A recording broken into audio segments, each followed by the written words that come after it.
Azad Xəbər saytının baş redaktoru olaraq izləyicilərimizdən sayta daxil olmaqda yaranan problemlərlə bağlı və xəbərlərin yenilənməsində yaranan fasilələrlə bağlı saytın şəxsi heyəti adından üzr istəyirik.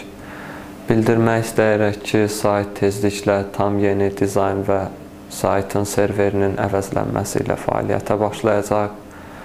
Saytın serverində əvəzləmələr isə sifarişli olaraq xaker hücumları ilə bağlıdır. Bu xakerlərdən daha sığortalı serverlərə müraciət etməklə izləyicilərimiz sayta daxil olması rahatlaşacaq və ölkə daxili və ölkə xarici daim yenilənən xəbərlər əldə etmək imkanları olacaq. Sonda isə saytın hazırlanmasında xidməti olan, əziyyəti olan hər kəsə təşəkkürümüzü bildiririk.